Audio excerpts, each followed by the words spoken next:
নমস্কার বন্ধুরা, Bengali classes চ্যানেলে আপনাদের সকলকে স্বাগত। আজকে আমরা আলোচনা করব বাংলা ব্যাকরণের যে গুরুত্বপূর্ণ অধ্যায় বাচ্য সম্পর্কে আলোচনা করছিলাম। আজকে আমাদের আলোচনার বিষয় হচ্ছে ভাববাচ্য। আমরা প্রথমেই বলেছিলাম যে বাচ্যকে চারটি ভাগে ভাগ করা যায়: কর্তৃবাচ্য, কর্মবাচ্য, ভাববাচ্য আর কর্মকর্তৃবাচ্য। ইতিপূর্বে আমরা আগের ক্লাসে কর্তৃবাচ্য কাকে বলে, কর্তৃবাচ্যের বৈশিষ্ট্য, কর্মবাচ্য কাকে বলে, কর্মবাচ্যের বৈশিষ্ট্য সম্পর্কে আমরা আলোচনা করেছিলাম। আজকের আমাদের আলোচনার বিষয় হচ্ছে ভাববাচ্য। বাচ্য সম্পর্কে প্রাথমিক আলোচনা আমরা বলেছিলাম যে একজন নবদম্পতি বা একজন ভদ্রলোক, একজন ভদ্রমহিলার তিনটি কন্যা সন্তান, বড়, মেজে, ছোট, রীতা, মিতা ও গীতা। তার মধ্যে যখন যে সন্তানের প্রতি বেশি প্রাধান্য বা বেশি গুরুত্ব দেওয়া হবে তখন তার প্রভাব বেশি থাকে। তো এখানে বলেছিলাম কর্তা, কর্ম, বাক্য গঠনের যে তিনটি গুরুত্বপূর্ণ উপাদান হচ্ছে কর্তা, কর্ম আর ক্রিয়া। তো যখন কর্তার প্রাধান্য দেয় তখন কর্তৃবাচ্য, যখন কর্মের প্রাধান্য দেওয়া হয় তখন সেটা কর্মবাচ্য, আর যখন ক্রিয়ার প্রাধান্য দেওয়া হয় তখন সেটা ভাববাচ্য। তো আজকের আমাদের আলোচনার বিষয় হচ্ছে ভাববাচ্য। তো শুরু করা যাক ভাববাচ্য সম্পর্কে। তো ছোট কন্যা হচ্ছে রীতা, মিতা। গীতার মধ্যে সব থেকে ছোট হচ্ছে গীতা। যখন রীতা, মিতাকে প্রাধান্য না দিয়ে যখন গীতাকে অধিক গুরুত্ব দেওয়া হয়, তার মানে গীতার সেই মুহূর্তের জন্য গীতার গুরুত্ব বাকি দুজন বোনের থেকে বেশি ছিল। তো আমরা ফিরে আসি ওই একই আলোচনার প্রসঙ্গে। আমরা এবার চলে আসবো কর্তা, কর্মক্রিয়া। তো যখন কোন যে বাচ্চে কর্তা ও কর্মকে প্রাধান্য না দিয়ে যখন ক্রিয়াকে অধিক প্রাধান্য দেওয়া হয় এবং ক্রিয়াকে প্রাধান্য দেওয়ার জন্য ক্রিয়াপদের রূপের বদল হয়, তখন তাকে বলা হচ্ছে ভাববাচ্য। ভাববাচ্য কাকে বলছি? যখন কোনো বাক্যে ক্রিয়াপদকে অধিক প্রাধান্য দেওয়ার জন্য ক্রিয়াপদের রূপের বদল হয় এবং কর্তা ও কর্মকে প্রাধান্য দেওয়া হয় না, সেখানে ক্রিয়াকে প্রাধান্য দেওয়া, ক্রিয়ার ভাবকে প্রাধান্য দেওয়া হয়, তখন তাকে বলা হচ্ছে ভাববাচ্য। এবার আমরা একটা উদাহরণের সাহায্যে দেখবো। এখানে বলছে এক্সাম্পল, আপনার কোথায় যাওয়া হচ্ছে। এটা হচ্ছে একটা ভাববাচ্যের উদাহরণ। আপনার কোথায় যাওয়া হচ্ছে, এই আপনার কোথায় যাওয়া হচ্ছে যেটা ভাববাচ্যের উদাহরণ। এখানে কিন্তু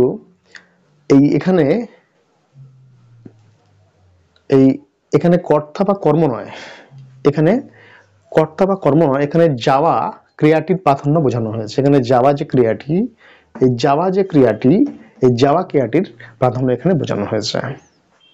যেহেতু যাওয়া ক্রিয়ার প্রাধান্যটি হচ্ছে, তাই যাওয়া ক্রিয়াটি যেন হচ্ছে ক্রিয়ার কর্তা স্থান অধিকার করে আছে। তো যদি আমরা এই উদাহরণটাকে একটু গুরুত্ব সহকারে দেখি আমরা, যে আপনার কোথায় যাওয়া হচ্ছে, এখানে কিন্তু এই কর্তা কর্ম কোনোটারই প্রাধান্য দেওয়া হয়নি। এখানে যাওয়া যে ক্রিয়াটা রয়েছে, ওই যাওয়া ক্রিয়ার প্রাধান্য দেওয়া হয়েছে এবং এখানে যাওয়া হচ্ছে যে ক্রিয়া আছে, এটা তো একটা ক্রিয়া, এই হচ্ছে ক্রিয়ার কর্তার স্থানাধিকার করে আছে এই যাওয়া ক্রিয়াটি। আর মূল কর্তা যেটা অ্যাকচুয়ালি যে কর্তা, এখানে তো বলছি যে এই যে ক্রিয়াটার কর্তা স্থানাধিকার করে আছে যাওয়া ক্রিয়াটি, কিন্তু অ্যাকচুয়ালি যে মূল কর্তা সেটা হচ্ছে আপনার। সে মূল ক্রিয়া যেটা মূল কর্তা আপনি, সে তার সাথে সম্বন্ধ পদের র বা এর যুক্ত হয়ে আপনি থেকে আপনার হয়েছে। মূল কর্তা আপনি, সম্বন্ধ পদে আপনার পরিণত হয়েছে। তাহলে যখন একটা বাক্যের মধ্যে কর্তা কর্ম ক্রিয়া থাকে, অর্থাৎ একটা ভদ্রলোক ভদ্রমহিলা তিনটে কন্যা সন্তান থাকে, যখন একটিকে অধিক গুরুত্ব দেওয়া হয় তখন তার গুরুত্ব সেই মুহূর্তের জন্য বেশি থাকে। ঠিক তেমনি একটা বাক্যের মধ্যে যখন কর্তা কর্ম ক্রিয়া থাকে, যখন কর্তাকে গুরুত্ব অধিক দেওয়া হয় তখন সেটা কর্তৃবাচ্য, যখন কর্মকে অধিক গুরুত্ব দেওয়া হয় এবং ক্রিয়া তার অনুগামী হয় তখন সেটা কর্মবাচ্য, আর যখন কর্তা কর্ম কাউকে গুরুত্ব না দিয়ে ক্রিয়াকে অধিক গুরুত্ব দেওয়া হয়, ক্রিয়ার ভাবকে অধিক গুরুত্ব দেওয়া হয় এবং তার জন্য যে ক্রিয়ার রূপের বদল হয়, তখন সেটা হয়ে যাচ্ছে ভাববাচ্য। যেমন আমরা একটা উদাহরণ এখানে দিয়েছি, আপনার কোথায় যাওয়া হচ্ছে।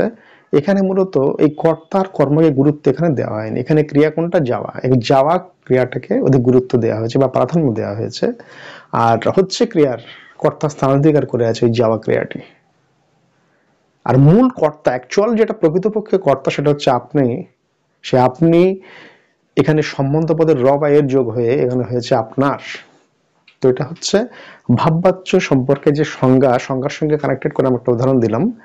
এরপর আমরা আরো কতগুলো উদাহরণ দেখিয়ে আমরা ভাববাচ্য সম্পর্কে সংজ্ঞার সঙ্গে উদাহরণের যে সংযোগ সেই সম্পর্কে আমরা আলোচনা করব এবং তার পরবর্তী পর্যায়ে ভাববাচ্যের কতগুলো বৈশিষ্ট্য রয়েছে সেগুলো আমরা আলোচনা করব।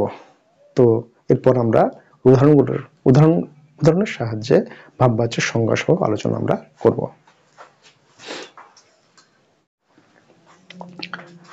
এরপর আমরা দেখব পরবর্তী উদাহরণ কয়েকটা উদাহরণের মধ্য দিয়ে আমরা কর্তৃবাচ্য ভাববাচ্যের সঙ্গে সংযোগ করে দেখব যে কর্তৃবাচ্য থেকে কিভাবে ভাববাচ্য তার রূপ পরিবর্তন করছে ক্রিয়াপদ।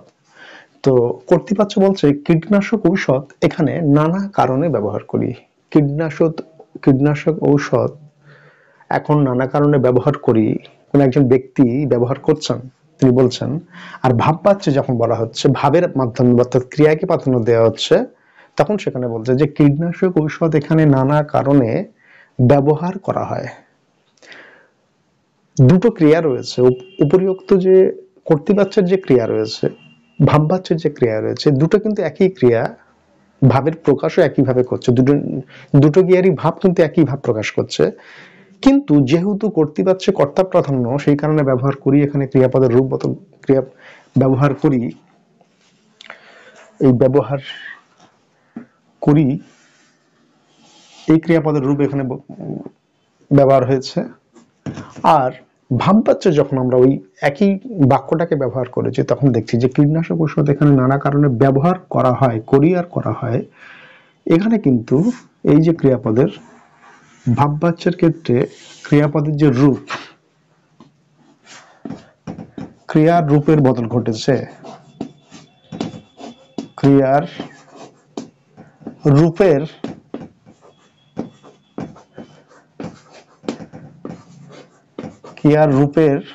বদল ঘটেছে, ক্রিয়ার রূপের বদল হয়েছে। ক্রিয়ার রূপের বদল কেন হয়েছে না, প্রথম যে কর্তৃবাচ্যের ক্ষেত্রে যে ক্রিয়াটাকে ব্যবহার করা হয়েছিল সেখানে কিন্তু কর্তাকে প্রাধান্য দেওয়া হয়েছে, ব্যবহার করি মানে কোন একজন ব্যক্তি করছেন তাকে প্রাধান্য দেওয়া হয়েছে। কিন্তু এখানে ভাববাচ্য যখন বলা হচ্ছে পরিবর্তনের ক্ষেত্রে, তখন কিন্তু এই কর্তাকে প্রাধান্য দেওয়া হচ্ছে না, তখন ক্রিয়াকে প্রাধান্য দেওয়া হচ্ছে। যেহেতু এই ভাববাচ্যের ক্ষেত্রে কর্তা আর কর্মকে প্রাধান্য না দিয়ে ক্রিয়াকে প্রাধান্য দিতে, মানে ক্রিয়াকে প্রাধান্য দেওয়ার প্রয়োজন বোধ করেছেন বা ক্রিয়াকে প্রাধান্য দেওয়া হয়েছে, সেই কারণে ক্রিয়াকে প্রাধান্য দিতে গিয়ে ক্রিয়ার রূপের বদল বা পরিবর্তন ঘটানো হয়েছে। কেমন পরিবর্তন হয়েছে? ব্যবহার করিটা হয়েছে ব্যবহার করা হয়। একই রকম ভাবে যদি আমরা পরবর্তী উদাহরণ দেখি, যে কর্তৃবাচ্যে বজ্র পদার্থ নদীর জল দূষিত করে। এই বজ্র পদার্থটা কি করছে? নদীর জলকে দূষিত করছে। কে? না বর্জ্য পদার্থ। বর্জ্য পদার্থ মানে কর্তা, এবং সে কি করছে? নদীর জলকে দূষিত করছে। এখানে কর্তাকে প্রাধান্য দেওয়া হয়েছে, সেই জন্য করে এটা হচ্ছে এই কর্তৃবাচ্য, কর্তাকে প্রাধান্য দেওয়া হয়েছে। কিন্তু যখনই এই কর্তা একই রকম বাক্যটাকে যখন আমরা ভাববাচ্যে নিয়ে আসছি বা ভাববাচ্যে পরিবর্তন করতে চাইছি, তখন এই ভাববাচ্যের ক্ষেত্রে বর্জ্য পদার্থে নদীর জল দূষিত হয়। এবার আমরা দেখব এই দূষিত করে যে ক্রিয়াটা ছিল দূষিত হয়, এই দূষিত করেটা প্রথম বাক্যের ক্ষেত্রে এই দূষিত করে ক্রিয়া ব্যবহার করা হয়েছিল কেন? না এখানে কর্তাকে প্রাধান্য দিতে হবে বলে এই দূষিত করে ক্রিয়া ব্যবহার করা হয়েছিল। যখনই ওই একই বাক্যটাকে যখন ভাববাচ্যে প্রাধান্য দিতে ভাবে বা ক্রিয়ার ভাবকে প্রাধান্য বা ক্রিয়াকেই প্রাধান্য দিতে চাওয়া হলো, তখনই ওই ক্রিয়াটা পরিবর্তন করে হয়ে যাচ্ছে দূষিত করাটা হয়েছে দূষিত হয়। তাহলে বর্জ্য পদার্থ নদীর জল দূষিত করে, এটা যে কর্তাকে প্রাধান্য দেওয়া হচ্ছে, আর বর্জ্য পদার্থে নদীর জল দূষিত হয়, এই দূষিত করে থেকে ক্রিয়ার রূপের বদল হয়ে দূষিত হয় হয়েছে। কোন ক্ষেত্রে? না ভাববাচ্যের ক্ষেত্রে। তাহলে আগেই বলে দিয়েছে যে ক্রিয়ার ভাবের পরিবর্তন, ভাবের প্রাধান্য বোঝাতে গিয়ে ক্রিয়াপদের রূপের বদল হয়। তাহলে যখন একটা বাক্য রয়েছে, সেই বাক্যের মধ্যে থেকে যখন কর্তৃবাচ্যে আমরা ব্যবহার করছি তখন কর্তাকে প্রাধান্য দেওয়া হচ্ছে, তখন তার ক্রিয়ার রূপ অন্যরকম হবে। যখন কর্মকে প্রাধান্য দেওয়া হবে তখনও ক্রিয়ার রূপের কিছু পরিবর্তন হবে।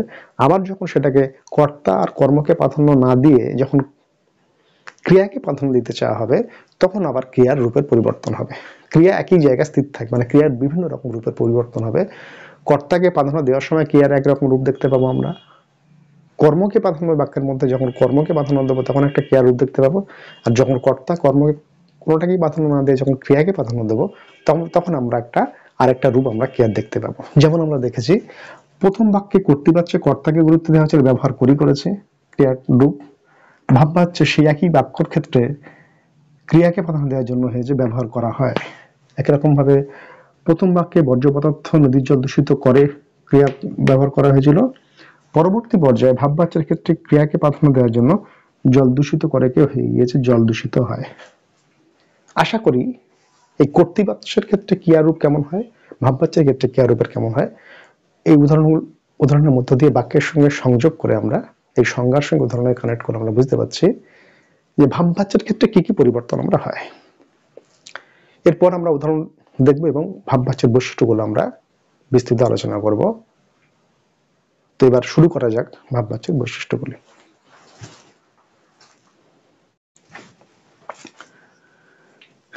এখন আমরা আলোচনা করব ভাববাচ্যের বৈশিষ্ট্য সম্পর্কে।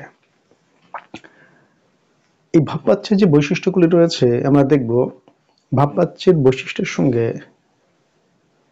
উদাহরণের একটা সংযোগ সাধন করে সেই যে বৈশিষ্ট্যগুলো রয়েছে সেগুলো আদবি কতটা গ্রহণযোগ্য ওই উদাহরণের সাহায্যে আমরা সেটা দেখব, ওই বৈশিষ্ট্যগুলো কেমন ধরনের বৈশিষ্ট্য ভাববাচ্যে রয়েছে।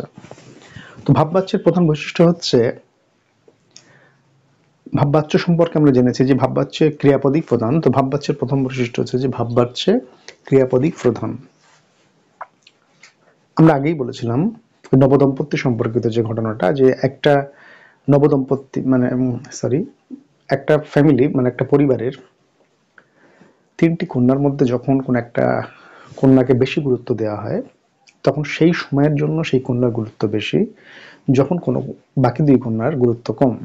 আবার কিছু সময়ের জন্য বড় কন্যাকে বাদ রেখে যখন মেজ কন্যাকে গুরুত্ব দেওয়া হয় তখন সেই সময়ের জন্য মেজ কন্যার গুরুত্ব বেশি, বড় কন্যা ও ছোট কন্যার গুরুত্ব কম।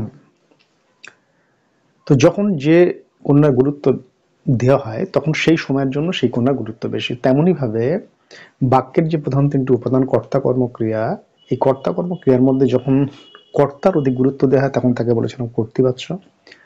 যখন বাক্যের মধ্যে যে বাচ্চে বাক্যের মধ্যে কর্মের অধিক গুরুত্ব দেওয়া অর্থাৎ কর্মপদিক প্রধান, ক্রিয়া তার অনুগামী, কর্তা ও ক্রিয়ার থেকে কর্মকে অধিক গুরুত্ব দেয় তখন তাকে বলা হয় কর্মবাচ্য। আর যে বাক্যে ক্রিয়াপদই প্রধান অর্থাৎ ক্রিয়াপদকে অধিক গুরুত্ব দেওয়া হয় কার তুলনায়, কর্তা কর্মের তুলনায়। তো আমরা এই ভাববাচ্যের তাহলে প্রথম বৈশিষ্ট্য যেটা হচ্ছে ভাববাচ্যে ক্রিয়াপদই প্রধান, কর্তা প্রধান নয়, কর্মও প্রধান নয়। আর বেশিরভাগ ক্ষেত্রে কর্তা থাকেই না, কর্ম। তো এখানে একটা উদাহরণ দেওয়া হয়েছে, পথ দেখানো হোক। এই দেখানো হোক এই যে ক্রিয়াপদ, পথ দেখানো হোক এটা একটা ক্রিয়াপদ। এই পথ দেখানো হোক যে ক্রিয়াপদ, এই ক্রিয়াপদটি এখানে প্রধান হিসেবে দেখানো হয়েছে। এই পথ দেখাও, আমাকে পথ দেখাও, এই পথটা কে দেখাবে? অন্য কাউকে দেখানোর জন্য আহ্বান করা হচ্ছে। বাট দেখানো হোক এখানে ক্রিয়াপদকে অধিক গুরুত্ব দেওয়ার জন্য এখানে কর্তা কর্তা এখানে অনুপস্থিত, কর্তাকে এখানে দেখা যাচ্ছে না। তো বেশিরভাগ ক্ষেত্রে যেটা আমরা জানবো, ভাববাচ্যের ক্ষেত্রে আমাদেরকে কতগুলো জিনিস মনে রাখা প্রয়োজন, যে ভাববাচ্যে সাধারণত ক্রিয়াপদই প্রধান হয়, আর বেশিরভাগই ক্ষেত্রে কর্তা, ওই ভাববাচ্যের ক্ষেত্রে কর্তা থাকে না, কর্তা উজ্জ থাকে, অর্থাৎ কর্তা অনুপস্থিত থাকে। সেই জন্য বলছে যে ভাববাচ্যে ক্রিয়াপদই প্রধান। অর্থাৎ যদি এমন হয় যে কোনো একটা বাক্যের মধ্যে সেই বাচ্যর হিসেবে আমরা ভাববাচ্য, যদি এমন হয় কোন একটা বাক্যে বাচ্য দেখানোর জন্য সেখানে ভাববাচ্য লিখলাম, অথচ যদি সেই বাক্যটাকে ভালো করে বিচার বিশ্লেষণ করে আমরা যদি দেখি তাহলে দেখবো যে সেখানে ক্রিয়াপদই কোনোভাবেই সেখানে প্রধান হিসেবে দেখানো হচ্ছে না, তাহলে কখনোই সেটা বলতে পারবো না যে সেটা ভাববাচ্য। ক্রিয়াপদের ভাবই তার প্রধান হতে হবে। যদি দেখা যায় ওই বাক্যের মধ্যে ক্রিয়াপদ প্রধান হিসেবে না দেখিয়ে কর্তা অথবা কর্মকে প্রধান হিসেবে দেখানো হয়েছে তাহলে কিন্তু সেটা ভাববাচ্য হবে না। তাহলে এটা একটা বৈশিষ্ট্য গেল যে ভাববাচ্যে ক্রিয়াপদই প্রধান, ক্রিয়াপদকে কেন্দ্র করেই ওই বাক্যটা রূপ পাবে। এবার আমরা চলে যাব পরবর্তী যে বৈশিষ্ট্য রয়েছে, দ্বিতীয় বৈশিষ্ট্য। ভালো করে আমাদেরকে দেখতে হবে যে দ্বিতীয় বৈশিষ্ট্য কি রয়েছে। ভাববাচ্যে ক্রিয়া সাধারণত যৌগিক ক্রিয়া হয়। আরেকবার পড়ব লাইনটা।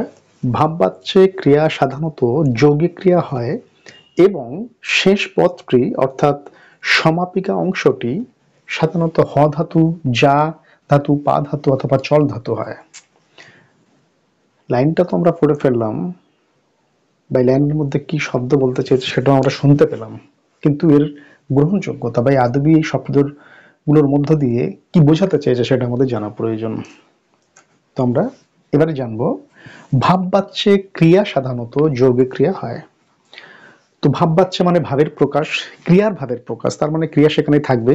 তো ক্রিয়া সাধারণত যৌগিক ক্রিয়া হয়। এবারে দেখতে হবে ক্রিয়াপদ কাকে বলে। যে পদের দ্বারা কোনো কিছু কাজ করা বোঝায় তাকে বলে ক্রিয়া। ধাতু যোগ বিভক্তি সমান সমান ক্রিয়া আমরা বলেছিলাম। তো ধাতু যোগ বিভক্তি ক্রিয়াপদের অবিভাজ্য অংশটা হচ্ছে ধাতু, আর ধাতুর সঙ্গে বিভক্তি যোগ হয়ে সেটা হয় ক্রিয়াপদ। তো এখানে বলছে ক্রিয়া সাধারণত যৌগিক ক্রিয়া হয়। এবার যৌগিক ক্রিয়া হয়তো বলে দিল, কিন্তু যৌগিক ক্রিয়াটা কি যদি আমরা না জানি তাহলে যৌগিক ক্রিয়া হয় বললেই তো আর শুধু যৌগিক ক্রিয়া হয় না। যৌগিক ক্রিয়াটা কি যদি না জানি তাহলে আমরা কি করে বুঝবো। তো যৌগিক ক্রিয়া হচ্ছে অসমাপিকা ক্রিয়া আর সমাপিকা ক্রিয়া, এই দুটো মিলে যখন একটা ক্রিয়া গঠিত হয়, যে ক্রিয়ার সমাপিকা ও অসমাপিকা ক্রিয়ার সমন্বয়ে গঠিত, মানে একটা সমাপিকা ক্রিয়া একটা অসমাপিকা ক্রিয়া থাকবে, এই দুটোর সমন্বয়ে যখন কোনো ক্রিয়া গঠিত হয় তখন তাকে বলা হচ্ছে যৌগিক ক্রিয়া। তো কি করে সেটা বুঝবো যে যৌগিক ক্রিয়া কোনটা? কি বলছে, আমরা যদি এদিকে আলাদা করে লিখি, সমাপিকা ক্রিয়া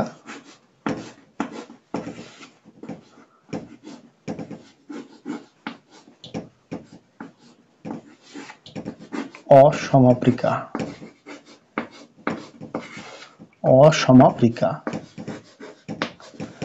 লিখলাম। সমাপিকা ক্রিয়া, অসমাপিকা ক্রিয়া, এই দুটি ক্রিয়া।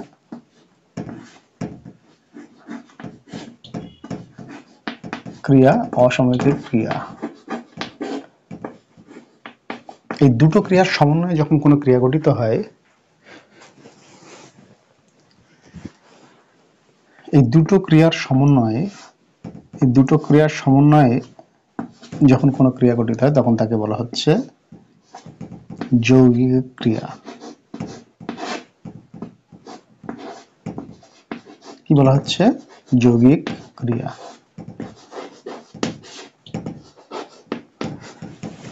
এবার সমাপিকা অসমাপিক ক্রিয়া, যৌগিক ক্রিয়া জানতে গেলে তাকে সমাপিকা কি অসমাপিকা জানতে হবে। যে ক্রিয়া বাক্যের মধ্যে বসে বাক্যের সম্পূর্ণতা প্রদান করে, বাক্যটাকে সম্পূর্ণ করে, যে ক্রিয়া বাক্যের মধ্যে বসে বাক্যের সম্পূর্ণতা প্রদান করে অর্থাৎ বাক্যটাকে সম্পূর্ণ করে তাকে বলে সমাপিকা ক্রিয়া। আর যে ক্রিয়া বাক্যের মধ্যে বসে বাক্য অসম্পূর্ণ রেখে দেয় বা অসম্পূর্ণ থেকে যায় তাকে বলছে অসমাপিকা ক্রিয়া। তো বাক্যের সম্পূর্ণতা কেমন? যেমন বুঝলাম যে শ্যাম বই পড়ছে, এই পড়ছে, বই, শ্যাম কি করছে? বই পড়ছে। এইটা বলার মধ্যে পড়ছে যে ক্রিয়াটি রয়েছে, এই ক্রিয়া বলার মধ্য দিয়ে ওই বাক্যের সম্পূর্ণতা প্রদান করছে। বাক্য আর কিছু শুনবার মতো আর কিছু অবশিষ্ট নেই, শ্রোতা শুনে বুঝতে পারছে, আর বক্তা যিনি বলছেন তার বলেও তিনি পুরোপুরি ভাবে তৃপ্ত। শ্যাম বই পড়ছে। যদি এমন বলতো যে শ্যাম বই পড়ে, শ্যাম বই পড়ে, এবারে শ্যাম বই পড়ে যদি বলতো তাহলে কিন্তু ওই ক্রিয়াটা থাকলে ওই ক্রিয়ার মধ্যে বাক্যের সম্পূর্ণতা প্রকাশ পেত না। কেন না? শ্যাম বই পড়ের মধ্যে শ্রোতার মনে অনেকগুলো প্রশ্ন তৈরি হতো। শ্যাম বই পড়ে কোথায় গেল? বই পড়ে খেলতে গেল? বই পড়ে ঘুমোতে গেল? বই পড়ে খেতে গেল? বই পড়ে রাস্তায় দৌড়াতে লাগলো? এতগুলো প্রশ্ন শ্রোতার মনে জাগতে পারে। তাহলে ওই শ্যাম বই পড়ছে, ওই পড়ছে ক্রিয়াপদের মধ্য দিয়ে বাক্যের সম্পূর্ণতা প্রদান করছে, বাক্যটা সম্পূর্ণ হচ্ছে, সেখানে শ্রোতা পুরোপুরি ভাবে শুনে তৃপ্ত, আর বক্তা যিনি বলছেন তার বাক্যটাও সম্পূর্ণ। কিন্তু যদি শ্যাম বই পড়ে যদি বলে, এখানে শ্রোতার মনে অনেকগুলো প্রশ্ন তৈরি হতে পারে, পড়ে কোথায় গেল, খেতে গেল, পড়তে গেল, ঘুমাতে গেল, না দৌড়াতে লাগলো, এতগুলো প্রশ্ন কৌতূহল তৈরি হচ্ছে। তাহলে যে বাক্যের মধ্যে যে ক্রিয়া বসে বাক্যের সম্পূর্ণতা প্রদান করতে পারে না, অনেকগুলো প্রশ্ন তৈরি হয় এবং বাক্যটা অসম্পূর্ণ থেকে যায়, তাকে বলে অসমাপিকা ক্রিয়া। তাকে বলে অসমাপিকা ক্রিয়া। এই পড়ে, খেয়ে, গিয়ে এগুলো হচ্ছে অসমাপিকা ক্রিয়া। আর যে ক্রিয়া বাক্যের মধ্যে বসে বাক্যের সম্পূর্ণতা প্রদান করে, অর্থাৎ সেই বাক্যটা বলার পর শ্রোতা শুনেও তৃপ্ত আর বক্তা যিনি বলছেন তিনি বলেও তৃপ্ত, এটাকে বলা হচ্ছে সমাপিকা ক্রিয়া। এইবারে হচ্ছে আমাদের প্রশ্ন, এখানে সমাপিকা ক্রিয়া আর অসমাপিকা ক্রিয়া কি সেটাই প্রশ্ন না, এখানে প্রশ্ন হচ্ছে যৌগিক ক্রিয়া কি। তো এই সমাপিকা ক্রিয়া যেটা বললাম বাক্যের সম্পূর্ণতা প্রদান করছে, আর অসমাপিকা ক্রিয়া যেটা দেখছি সেটা বাক্যের অসম্পূর্ণ রাখছে। এই দুটো ক্রিয়া একটা ক্রিয়ার মধ্যে যখন থাকবে, যে ক্রিয়াটা সমাপিকা ক্রিয়া আর অসমাপিকা ক্রিয়া, এই দুটি ক্রিয়ার সমন্বয়ে গঠিত হবে, তখন তাকে আমরা বলবো যে যৌগিক ক্রিয়া। কি বলবো? যৌগিক ক্রিয়া। এইবারে এখানে একটা উদাহরণ দিচ্ছি। সে বসে পড়লো। সে বসে কোথায় গেল? সে বসে খেলো, সে বসে ঘুমালো, সে বসে টিভি দেখলো, কি করলো? এই বসে ক্রিয়ার মধ্য দিয়ে বাক্যের সম্পূর্ণতা প্রদান করতে পারছে না, বাক্যটা সম্পূর্ণতা প্রদান করতে পারছে না। যেহেতু বাক্যটা সম্পূর্ণতা প্রদান করতে পারছে না, তার মানে বাক্য সম্পূর্ণ থেকে যেটা হচ্ছে অসমাপিক ক্রিয়া, এটা হচ্ছে অসমাপিকা ক্রিয়া। সে বসে পড়লো, এটার মধ্যে দিয়ে বাক্যের সম্পূর্ণতা প্রদান করছে, এটা হচ্ছে সমাপিকা ক্রিয়া। যে ক্রিয়া বাক্য সম্পূর্ণ করে তাকে সমাপিকা ক্রিয়া বলে, যে ক্রিয়া বাক্য সম্পূর্ণতা প্রদান করতে পারে না, বাক্য অসম্পূর্ণ থেকে যায়, তাকে অসমাপিকা ক্রিয়া। এবার তাহলে যে বাক্যের সমাপিকা আর অসমাপিকা ক্রিয়া দুটো সমন্বয়ে গঠিত যে ক্রিয়া, তাকে আমরা বলছি কি? এই যৌগিক ক্রিয়া। তাহলে যৌগিক ক্রিয়া কোনগুলো? এই মরে যাওয়া, এই মরেটা হচ্ছে অসমাপিকা ক্রিয়া, মরেটা হচ্ছে অসমাপিকা ক্রিয়া, যাওয়া হচ্ছে সমাপিকা ক্রিয়া। হেসে উঠলো, হেসে কি করলো? হেসে ঘুমাতে গেল, হেসে খেতে গেল। হেসে হচ্ছে অসমাপিকা, উঠলো হচ্ছে হেসে হচ্ছে অসমাপিকা ক্রিয়া, আর উঠলো হচ্ছে সমাপিকা ক্রিয়া। বুঝে নেওয়া, এই বুঝে হচ্ছে অসমাপিকা ক্রিয়া, আর নেওয়া হচ্ছে সমাপিকা ক্রিয়া। একই রকম বলে ফেলা, এই বলে হচ্ছে অসমাপিকা ক্রিয়া, আর ফেলা হচ্ছে সমাপিকা ক্রিয়া। তাহলে যে ক্রিয়া অসমাপিকা ক্রিয়া সমাপিকা, যে ক্রিয়া অসমাপিকা ক্রিয়া ও সমাপিকা ক্রিয়ার সমন্বয়ে গঠিত, তাকে বলছে যৌগিক ক্রিয়া। তাহলে এই দুটো মিলিয়ে একটা যৌগিক ক্রিয়া। আবার যে ক্রিয়া অসমাপিকা সমাপিকার সমন্বয়ে গঠিত তাকে বলে যৌগিক ক্রিয়া। তাহলে বলছে ভাববাচ্যের ক্রিয়া সাধারণত যৌগিক ক্রিয়া হয়। তার মানে যখন ভাববাচ্যে কোনো বাক্য আমরা করব, তখন সেখানে ওই অসমাপিকা ক্রিয়া সমাপিকা ক্রিয়া পাশাপাশি থাকে। তো সাধারণত অসমাপিকা ক্রিয়াটি আগে থাকে, সমাপিকা ক্রিয়াটি পরে থাকে। তো এখানে এই মরে যাওয়া, হেসে উঠলো, মরে, এগুলো হচ্ছে অসমাপিকা। মরে হেসে খেয়ে গিয়ে, এগুলো হচ্ছে বাক্য অসম্পূর্ণতা প্রদান করছে, বাক্যে সম্পূর্ণ করতে পারে না, সেগুলো একটা অসমাপিকা। আর বাকি যেগুলো পরে রয়েছে সেগুলো বাক্যটাকে সম্পন্ন করছে বলে একে বলা হয় সমাপিকা ক্রিয়া। আর দুটো মিলিয়ে হচ্ছে যৌগিক ক্রিয়া। তো আমাদের জায়গা হচ্ছে ভাববাচ্যে ক্রিয়া সাধারণত যৌগিক ক্রিয়া হয়, এবং শেষ পদটি অর্থাৎ সমাপিকা অংশ মানে সমাপিকা ক্রিয়া। যে ক্রিয়া বাক্য সম্পন্ন করে তাকে বলছে সমাপিকা ক্রিয়া। যেটা বললাম, এই উঠলো, পড়লো, এগুলো হচ্ছে বাক্য সম্পূর্ণতা প্রদান করে। সমাপিকা অংশটি সাধারণত কোন কোন ধাতু দ্বারা হয়? হ ধাতু, হোক, হওয়া, হয়েছে, এই হ ধাতু হয়।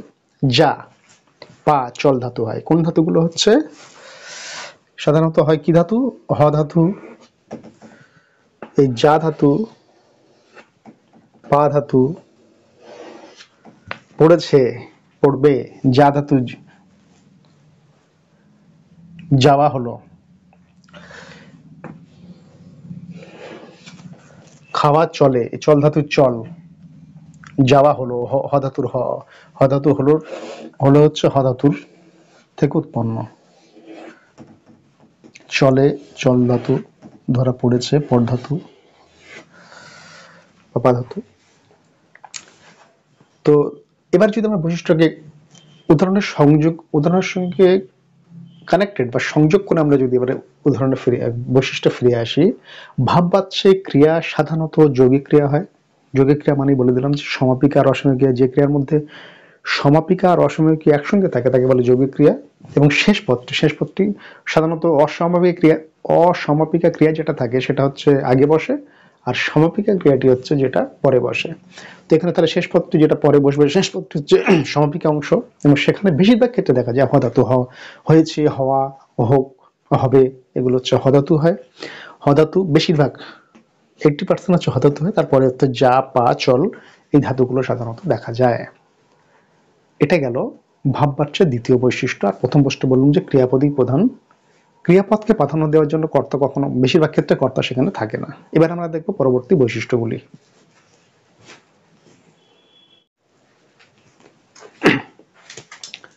এবার আমরা দেখব ভাববাচ্যের বাকি যে বৈশিষ্ট্যগুলো রয়েছে সেগুলো দেখব। তৃতীয় বৈশিষ্ট্য কি বলছে, ভাববাচ্যে অধিকাংশ ক্ষেত্রে বা বেশিরভাগ ক্ষেত্রে বলা যেতে পারে কর্মহীন। যদি কর্ম থাকেও তবে ক্রিয়ার সাথে যুক্ত হয়ে যায়। ভালো করে লাইনটা আরেকবার পড়বো আমরা। ভাববাচ্যের যে তৃতীয় বৈশিষ্ট্য কি বলছে, ভাববাচ্যে অধিকাংশ ক্ষেত্রে কর্মহীন মানে কর্ম থাকে না। কর্তা কর্ম ক্রিয়া যেটা বলি একটা বাক্য গঠনের ক্ষেত্রে, এই ভাববাচ্যের ক্ষেত্রে কিন্তু আলাদা করে কর্ম থাকে না।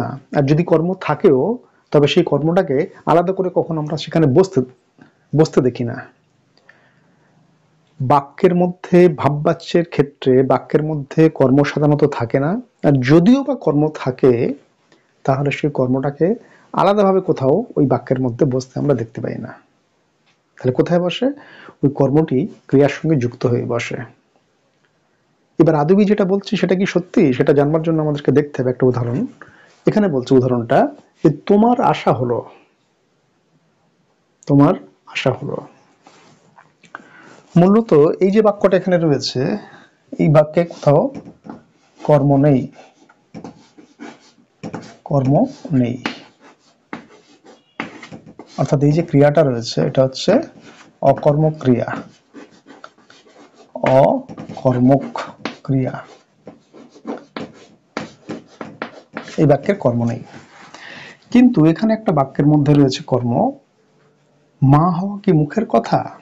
এই হওয়া হচ্ছে ক্রিয়া, কি হওয়া মুখের কথা নয়, মা হওয়া। তাহলে এখানে কিন্তু ক্রিয়া দিয়ে প্রশ্ন করে উত্তর আসছে, এটা তো কর্ম বলতেই পারে, কিন্তু না। এই যে কর্মটা রয়েছে এই কর্ম কিন্তু ক্রিয়ার সাথে সংযুক্ত রয়েছে। এই কর্মটা কি রয়েছে, এই মা হওয়া কি মুখের কথা নয়, এই মা হচ্ছে কর্ম হলেও এই হওয়া ক্রিয়ার সঙ্গে সংযুক্ত রয়েছে। আলাদা করে মা কর্ম হিসেবে এর আলাদা কোনো অস্তিত্ব নেই। তাহলে ওই জন্য করে বলছে যে ভাববাচ্যে বেশিরভাগ ক্ষেত্রে কর্ম থাকে না, অর্থাৎ কর্মহীন মানে কর্ম থাকে না। কিন্তু যদিও বা কর্ম থাকে তাহলে সেটা তার আলাদা করে বাক্যে বসতে দেখা যায় না, সেটা ওই ক্রিয়ার সঙ্গে সংযুক্ত হবে বসে। এই মা হওয়া যেমন এখানে বসেছে এটা ক্রিয়া কর্ম হলেও এই হওয়া ক্রিয়ার সঙ্গে সংযুক্ত হয়ে বসেছে। আলাদা করে মা কর্ম হিসেবে, এটাকে কর্ম হিসেবে দেখানোর অস্তিত্ব এখানে দেখতে আমরা পাচ্ছি না। চলে যাব পরবর্তী বৈশিষ্ট্যে। চতুর্থ বৈশিষ্ট্য কি বলছে, ভাববাচ্যে ক্রিয়াপদটির কর্তা থাকে না। ভাববাচ্যে সাধারণত ক্রিয়াপদের কর্তা থাকে না বা কর্তাকে নির্ণয় করা যায় না। ভাববাচ্যে সাধারণত কর্ম যেমন থাকে না তেমন কর্তাও থাকে না বা কর্তাকে নির্ণয় করা যায় না। যদিও সেই কারণে ভাববাচ্যের ক্রিয়াপদ যেটা থাকে ওই ক্রিয়াপদের কোনো কর্তা থাকে না, আর ক্রিয়াকে কর্তাকে নির্ণয় করা যায় না। সেই কারণে ক্রিয়াটি বলা হচ্ছে অকর্তৃক, অর্থাৎ কর্তা নেই। ভাববাচ্যে ক্রিয়াপদটির কর্তা থাকে না এবং সেই কর্তাকে নির্ণয় করা যায় না, সেই কারণে এই ক্রিয়াপদটিকে বলা হচ্ছে অকর্তৃক, মানে কর্তা নেই। এবং পঞ্চম বৈশিষ্ট্য কি বলছে, ভাববাচ্যে কখনো কখনো সম্মত পদের সাথে কর্তার রূপ দেখা দেয়। কর্তার রূপে কখনো কখনো সম্মত পদকে ভাববাচ্যে কর্তার রূপে দেখা দেয় এবং সম্বন্ধ পদে যে র বা এর বিভক্তি সেটা যোগ করে সেখানে ব্যবহার করা হয়। তো আমরা জানি কারক সম্পর্কিত আলোচনায় আমরা বলেছিলাম যে ক্রিয়াপদের সঙ্গে অন্যান্য পদের যে সম্পর্ক তাকে বলে কারক, এবং ক্রিয়াপদের সঙ্গে যার সরাসরি কোনো সম্পর্ক থাকে না তাকে বলে, সেগুলোকে বলা হচ্ছে অকারক। ক্রিয়াপদের সঙ্গে অন্যান্য পদের যে সম্পর্ক তাকে বলে কারক, বা ক্রিয়াপদের সঙ্গে নামপদের যে সম্পর্ক তাকে বলে কারক। কিন্তু ক্রিয়াপদের সঙ্গে নামপদের যে সম্পর্ক তাকে তো বলছি কারক, কিন্তু ক্রিয়াপদের সঙ্গে সরাসরি যার সম্পর্ক নেই সেটাকে আমরা বলছি অকারক। অকারক ছিল দুটো, একটা হচ্ছে সম্বন্ধ পদ, একটা হচ্ছে সম্বোধন পদ। সম্বন্ধ পদে সাধারণত ওই পদের সাথে র বা এর বিভক্তি থাকতো। তো এখানে বলছে এই কর্তাকে আলাদাভাবে চেনা যায় না, কিন্তু কর্তাকে ওই সম্বন্ধ পদের যে র আর এর বিভক্তি থাকতো সেই র বা এর যোগ করে একটা কর্তারূপে ব্যবহার করা যেতে পারে। যেটা হচ্ছে, যেমন বলা হয়েছে 1 নম্বর, মহাশয়ের খাওয়া হচ্ছে কোথায়। এটা তো ভাববাচ্য, এই বাচ্যের মধ্যে সম্বন্ধ পদ ব্যবহার করে এটাকে সম্বন্ধ পদ কর্তারূপে কখনো দেখা দেয়। সম্বন্ধ পদ এটা, কিন্তু এটাকে কখনো কর্তা হিসেবে দেখা দিতে পারে। তো এখানে মহাশয়েরটা সম্বন্ধ পদকে কর্তা হিসেবে দেখা যেতে পারে। কি করে সম্বন্ধ পদ বুঝলাম? মূল শব্দ হচ্ছে মহাশয়, আর সম্বন্ধ পদের যে বিভক্তি সাধারণত র বা এর বিভক্তি হয়, এটা হচ্ছে এর, সমান সমান মহাশয়ের।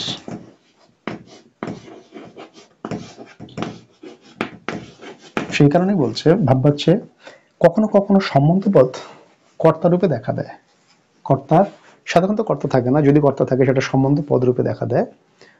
আর সম্বন্ধ পদ কর্তা হিসেবে দেখা দেয় বলেই ওই সম্বন্ধ পদ র বা এর বিভক্তির সঙ্গে যুক্ত হয়। যেমন মহাশয় যুক্ত হয়েছে মহাশয় যোগের, সমান সমান মহাশয়ের।